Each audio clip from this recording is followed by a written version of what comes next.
సూర్యుడు తాకిన పళ్ళు ఈ రేగి పండ్లు.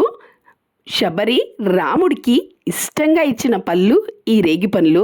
అండ్ మేము చిన్నప్పుడు మా అమ్మమ్మ ఈ రేగి పళ్ళతో అయితే వడలు చేసేవాళ్ళు. అండ్ నాకు ఇప్పటికీ బాగా గుర్తు, చాలా వడలు అయితే చేసేవాళ్ళు. అండ్ అవి సంవత్సరం అంతా స్టోర్ చేసుకునే వాళ్ళము. అండ్ ఇవి డైజెషన్కి చాలా మంచిది అని మా అమ్మమ్మ ఇద్దరు చెప్పేవాళ్ళు. అండ్ కానీ ఈ మధ్య కుదరలేదు అండ్ చేయలేదు. కానీ మళ్ళీ ఇన్ని రోజులకి ఇలా రేగి వడలు అయితే మా అమ్మని అడిగి చేయించుకుంటున్నాము. ఇవి చాలా బాగా వచ్చాయి. అండ్ మేము చేసేటప్పుడే వాటిని కొంచెం తినేస్తూ ఉన్నాము. అండ్ ఇవి చాలా సింపుల్ అండ్ ఈజీ కూడా. మనం రేగిపళ్ళని తీసుకొని ఉప్పు, పచ్చిమిరపకాయ, బెల్లం అండ్ కొంచెం జీలకర్ర వేసుకొని ఇలా దంచుకొని ఎండలో ఎండబెట్టుకుంటే సరిపోతుంది. ఒక 3-4 డేస్ అవి బాగా ఎండితే మనం స్టోర్ చేసుకోవచ్చు అనమాట. సో ఇంకా మేమైతే చేసేటప్పుడే కొన్ని తినేసామన్నమాట. అండ్ చాలా బాగా వచ్చాయి.